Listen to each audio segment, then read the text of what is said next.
السلام علیکم ورحمۃ اللہ وبرکاتہ۔ سب سے پہلے میں آپ دیکھنے والے احباب کے دلوں سے، آپ کے ذہن سے ایک اشکال اور ایک ابہام دور کرنا چاہتا ہوں۔ میرا جو ظاہری حلیہ ہے، جو میری وضع ہے، اس سے حضرت یہ بات ثابت ہو رہی ہے کہ میں مولوی ہوں۔ تو جب یہی بات سید گیلانی کو کہی گئی، جو کہ مزاح کے بڑے مشہور شاعر ہیں موجودہ دور میں، تو انہوں نے اپنے انداز میں جواب دیا، اور وہی میرا جواب ہوگا۔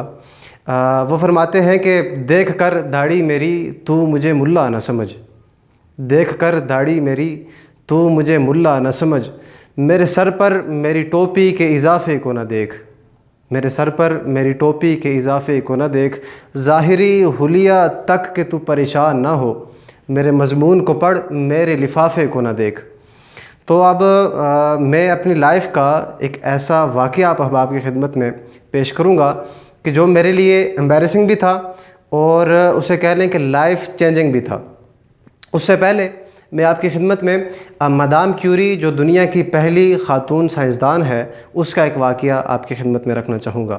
مدام کیوری بنیادی طور پہ ایک متوسط طبقے سے تعلق رکھتی تھی، متوسط گھرانے سے تعلق رکھتی تھی، لیکن اس کی محبت، اس کا پیار ایک امیر زادہ تھا۔ تو ایک دفعہ وہ مدام کیوری اور اس کا محبوب جو تھا، وہ اس کے گھر میں محو گفتگو تھے۔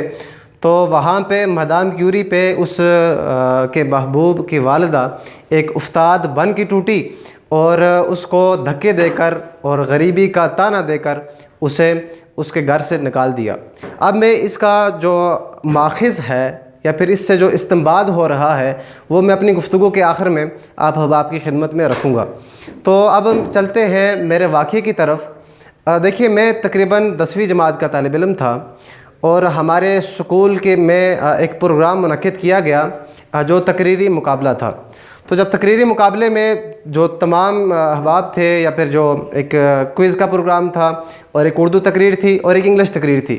ہمارے اسکول میں انگلش تقریر کرنے والا کوئی نہیں تھا، تو چند اساتذہ نے میرا نام تجویز کیا، اور میں حسب عادت اس چیلنج کو میں نے ایکسیپٹ کیا، اور پروگرام کے لیے تیار ہو گیا۔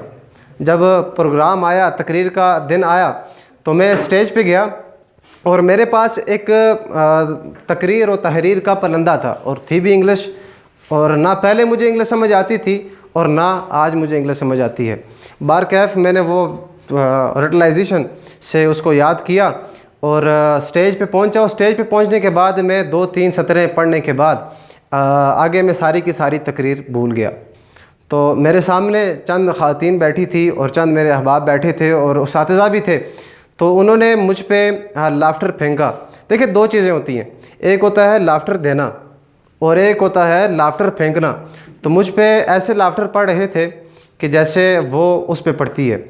تو وہ واقعہ میرے لیے لائف چینجنگ اس لیے تھا کہ میں اس بات کو، یا پھر ان لافٹر کو اپنے لیے ایک ارادے کے سانس کے طور پر لے رہا تھا۔ میرے یقین کو اس نے پختہ کیا، اور میرے ارادے کو آج تک وہ تقویت بخش رہا ہے۔